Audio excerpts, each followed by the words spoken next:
Didn't I mention I was going golfing with my boss today? Geez, don't bother me for things like that, I exclaimed frantically when I called my husband. The response I received was cold and distant. Just moments before, I had received news of our daughter's involvement in a car accident. She was reportedly taken to the hospital, and despite the urgency of the situation, my husband, who was out golfing, showed no signs of concern. What are you talking about?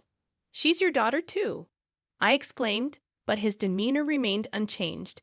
I don't care. Golfing with my boss is more important than she is, he replied. My name is Catherine, a 42-year-old homemaker living with my husband, Bob, and our daughter. Bob, 3 years my senior, works for a major company downtown. We met at a party thrown by a mutual friend, and his dedication to his job as a business person attracted me. When Bob asked me out, I was over the moon, and his proposal day felt like floating on cloud nine. After getting married, I quit my job to focus on household chores, enjoying our newly life. A year later, we were blessed with a daughter named Emily. Raising her wasn't easy, but my mother-in-law, who had lost her husband and lived alone, was always there to help, a blessing indeed. Emily is now in her sophomore year of high school, studying hard, active in school activities, and enjoying her teenage life with friends. However, a noticeable change occurred in our harmonious family life about 6 months ago. It started after a long weekend when Bob planned a trip with his colleagues. Emily and I spent the holiday just the two of us.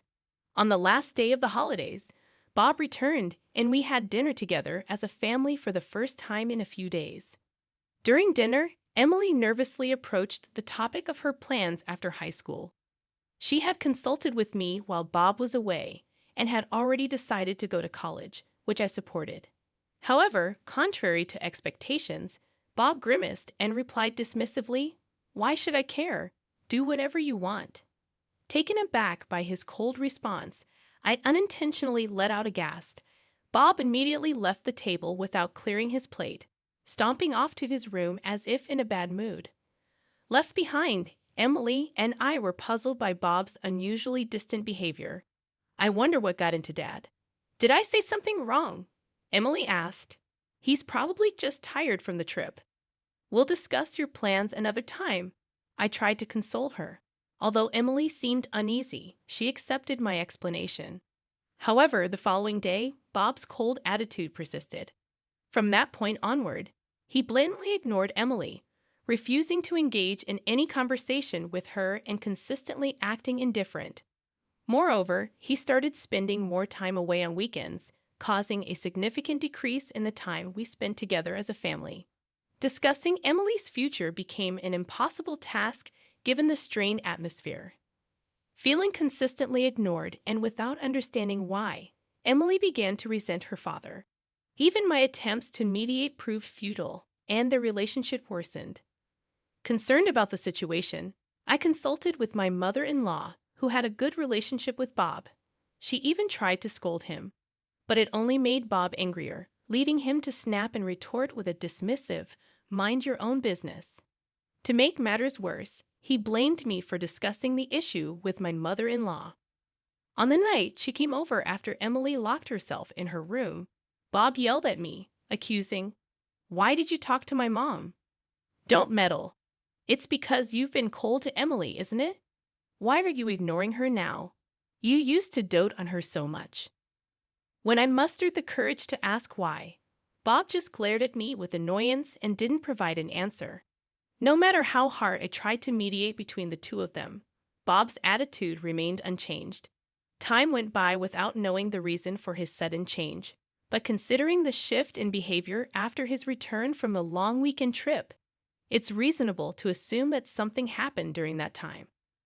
Perhaps someone filled his head with nonsense.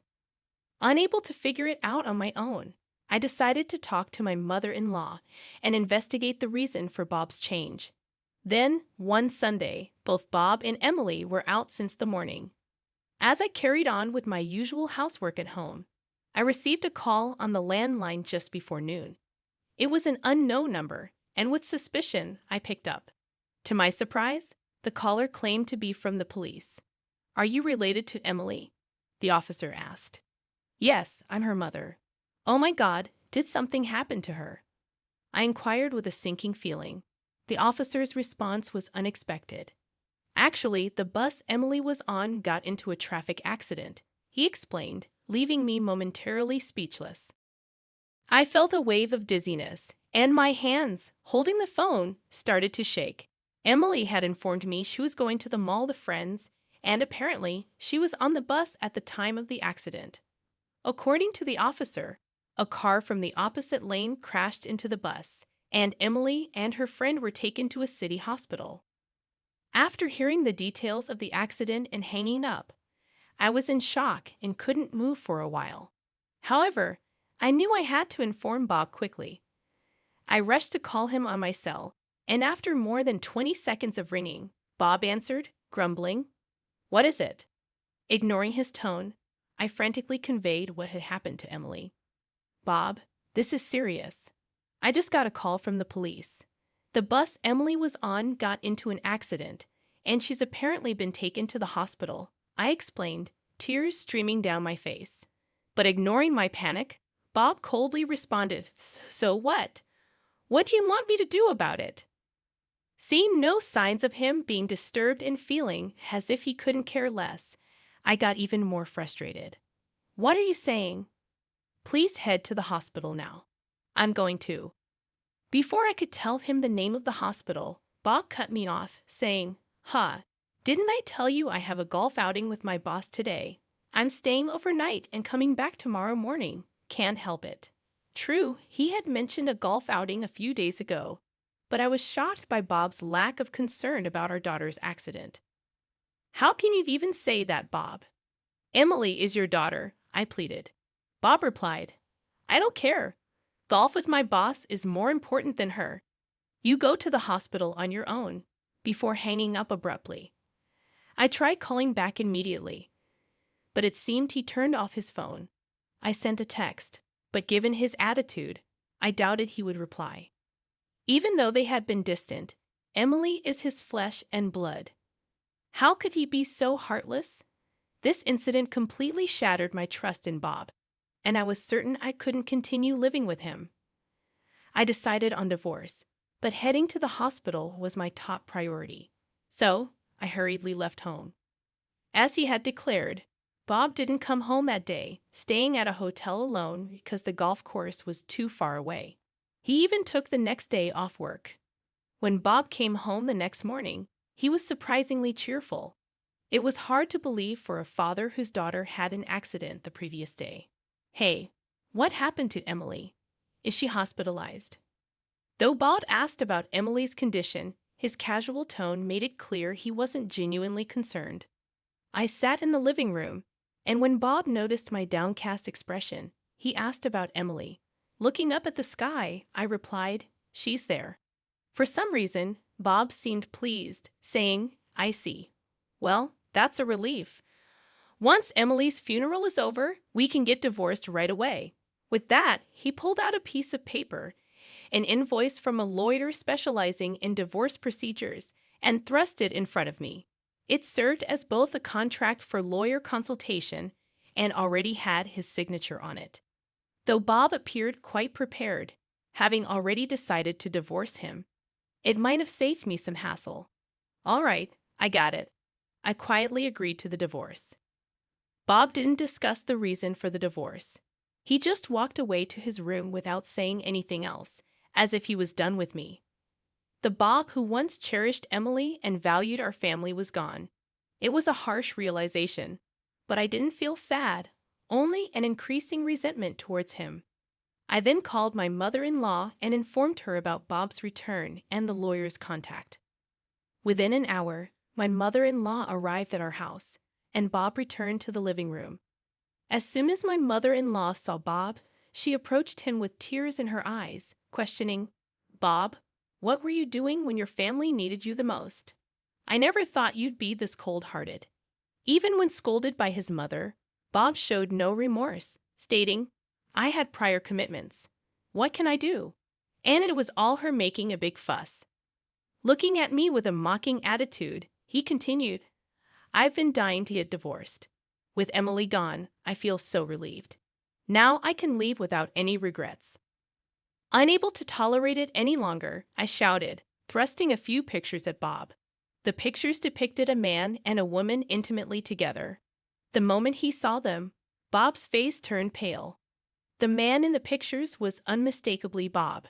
Stammering, he asked, Where did you get these pictures? I calmly replied, They were taken yesterday afternoon. Weren't you supposed to be at a business golf outing? Instead, you were with a young woman. What were you up to? Confronted, Bob averted his eyes with a frustrated look and began making excuses like, She's just a colleague from work. We just went golfing together. I sighed in disbelief, remarking, Golfing in such fancy clothes. I don't think so. I already know you're cheating, so save your breath. The word cheating made Bob's face stiffen. His inability to deny it immediately was telling. But this wasn't the first time I learned of Bob's affair. Recently, he often left the house without telling me where he was going. After discussing with my mother-in-law and obtaining financial help, I had hired a private investigator. The investigation revealed that whenever he went out, he met the woman in the photos, exposing his affair. His so-called business golf was a complete lie, and he probably stayed at a hotel with his lover. I had more evidence of his affair. I even have a video of you and that woman coming out of a hotel. Don't think you can get out of it, I declared. When I said that, Bob looked pleadingly at his mother, but she already knew of his infidelity and firmly shook her head in disapproval. To cheat and not even visit Emily in the hospital, and then to selfishly rejoice, thinking she's dead. I don't know how you'll face your father, my mother-in-law said with a mix of anger and sorrow. Bob froze in shock, his mouth agape. Wait, Isn't Emily dead? He stammered. I explained to a bewildered Bob, Don't jinx it. You misunderstood. She's very much alive. The injuries from the accident were just minor scratches. Emily was taken to the hospital yesterday, but she was fine and had no major injuries. The accident wasn't severe, so she came home the same day. Bob misunderstood my comment, looking up to the sky. She's there, and assumed Emily had passed away. Emily is on her school trip as planned. She'll be landing soon, I continued. A school trip. Bob was taken aback, his eyes wide. Bob, who didn't care about his daughter, had completely forgotten about Emily's school trip.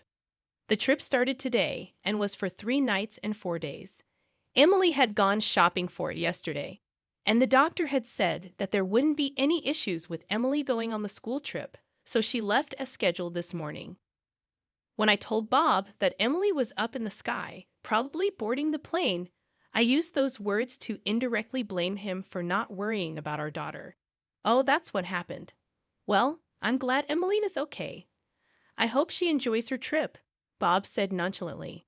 How can you say that now? You knew how much she'd been looking forward to this trip since sophomore year.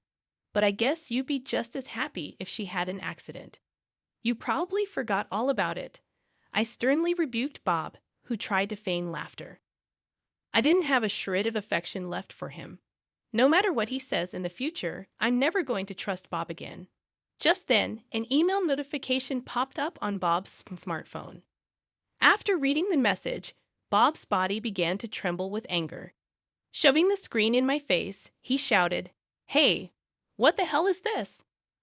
I looked at the screen with my mother-in-law, and it was from Emily with a concise message. I can't consider someone who prioritizes his affair over his family as my father. I'm cutting ties with you. It was as if she was sending a message to a stranger. It seemed that Emily learned yesterday about Bob's lie about playing golf when he was actually meeting his mistress. She probably sent the email after landing. Being bluntly disowned by his 17-year-old daughter, Bob's face, which was pale just moments ago, turned a deep shade of red from shame and anger. He glared at me and began yelling, This is all your fault. Weren't you the one who cheated first? I was completely lost. What are you talking about? When did I ever cheat? I protested. Jessica told me, Bob said. Jessica? Who's that? Then it hit me. The detective agency found out that Bob's mistress was named Jessica Accord. According to Bob, Jessica had filled his head with baseless lies about me when they first started their affair. She told him that I had cheated on him and that Emily was fathered by someone else. The detective agency confirmed that he began his affair 6 months ago, right when the relationship between Bob and Emily started to sour.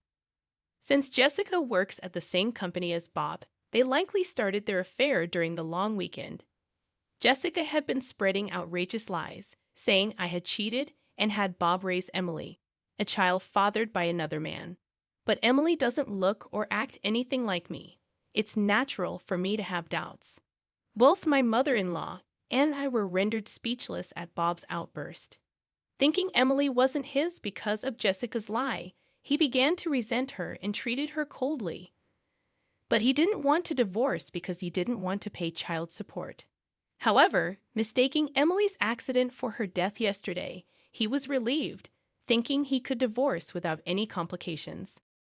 "You've got to be kidding me! So you believed a lie your mistress cooked up over your own family?" I shouted angrily. Bob responded with a dismissive laugh. "I don't care whether it's true or not. I'm going to divorce you and be with Jessica." Before I could retort, my mother-in-law stepped in with a stoic face. She sighed deeply as she locked eyes with Bob. I realized she was livid. "I wonder where I went wrong raising you. I'm so ashamed. Did you forget that Emily looked just like you when she was a baby? She's definitely your child," she said. "I told you, I don't care about that anymore," Bob retorted defiantly. Right then, someone knocked at the front door. I went to answer and brought the guest to the living room. Bob looked puzzled. The visitor was a man in a suit around our age. Bob rudely asked, "Who the hell are you? Are you her lover or something?" Unfazed, the man handed Bob his business card with a smile.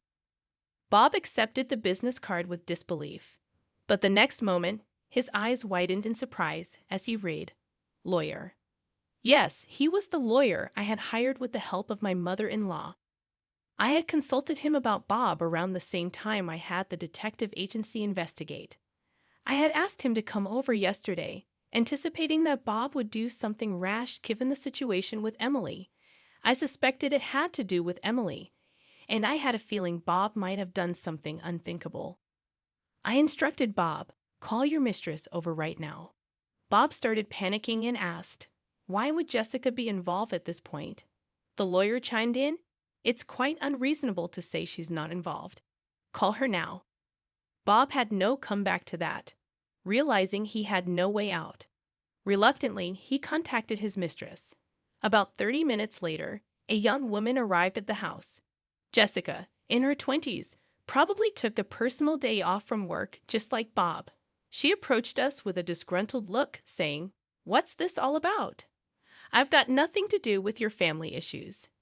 Despite Jessica's refusal, I informed her that I was divorcing Bob and that even if she stayed with him, he'd have to pay child support to Emily, who was about to go to college. "I have nothing to do with this," she insisted. However, the lawyer promptly responded, "We have plenty of evidence of the affair. Plus, you fed Bob some nasty lies which resulted in irreparable damage to Catherine and her family. That's defamation, and we could sue you for it." By the time the lawyer finished explaining, both Bob and Jessica had turned pale.